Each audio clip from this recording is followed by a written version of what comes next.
Okay, what's up guys, Game Fiend fan of all games here. Yeah, another week in wrestling has come to an end, and thus it's time for another Drama Scripted Saturday. And let's head right into it with John Cena making the huge announcement that on WWE Payback he wants a 3 stages of hell match with Ryback for the WWE title. And what better way to end this feud is with somebody going through 3 stages of hell. So the first match will be a lumberjack match, which Cena is going to win. Then the second match is going to be a tables match, which Ryback is going to win. And then the ambulance match is where I don't know who's going to win. And the only reason why I say that is because Cena has bad luck in tables matches. He lost to R-Truth. He lost to Sheamus. Both in tables matches. I think he lost to something. I think he lost another tables match. I'm not quite sure.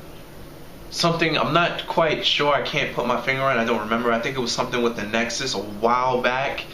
That was also a tables match and he lost. But yeah, I think it's written, or they want to keep it that way, that we're just gonna have John Cena suck at tables matches. So that's the 3 stages of hell. It's not like they needed it, but it was getting kind of stale. Because an ambulance match would have been interesting, but no. WWE just wants to go all out and wants to take 45 minutes of our time on these 2 people fighting, and just, you know what, just 3 stages of hell.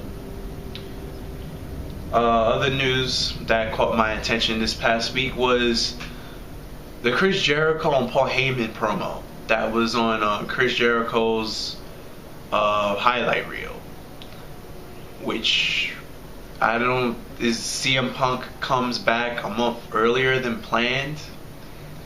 So now we have this best at what I do versus the best in the world thing again, but it's only for like one night. I don't see CM Punk coming back, winning or losing, and then Chris Jericho and CM Punk having this long battle of who's the best in the world or best at what I do thing, because we've been there, done that. That's already been done. I mean, it wouldn't annoy me, like, if they had a feud, but the fact that it's based off the exact same thing as it was before, it's just, okay, you guys have done that. I mean, at least when the whole thing with CM Punk and Rey Mysterio had their feud a couple of years back, at least every single time it was something different. But yeah, so hopefully it's just going to be a one-night thing at WWE Payback, and well, CM Punk comes back a month early, or a month and a half early, because after Payback is Money in the Bank. And rumors were saying that he's going to come around back at SummerSlam. Well, Payback is definitely in June, and Money in the Bank is definitely in July, so it would seem that he came back 2 months early. Let's see. Other things that stood out to me this week on SmackDown that somewhat hilarious, well, not really funny, segment between Sheamus and Sandow was entertaining to me. Somehow Sandow took the ball out the cup, and there was no ball in the cup. And the funny thing about this didn't get edited out. The crowd was screaming, "Show your balls," which I found that funny that didn't get bleeped out, because we know WWE is famous for editing the SmackDown crowd. So I found that hilarious that WWE didn't edit that part out or lower it so it wasn't able to be heard on the airing on Sci-Fi. But yeah, that was interesting, and that was pretty much all that I watched. Oh, in the first match, it was Kane versus Seth Rollins. Then it was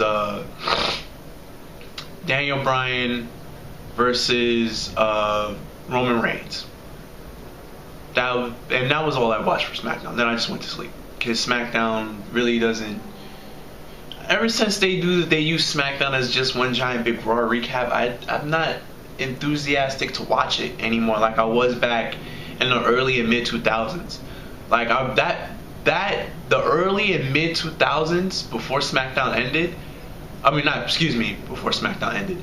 Before I would say the draft doesn't mean anything anymore. There was a lot of times back then where SmackDown was better than Raw, but now SmackDown is just Raw recap, and I don't like watching Raw recap. I'd just rather have SmackDown with probably just one recap, but not like where an hour or 45 minutes of the show is just straight Raw recapping what happened on Raw. Oh, another thing I don't like, the Curtis Axel build. Well, I like the way it's like. The only thing I don't like, let me rephrase this. The only thing that I don't like, it's how it's being booked that Curtis Axel beat Triple H in a match. That did not happen.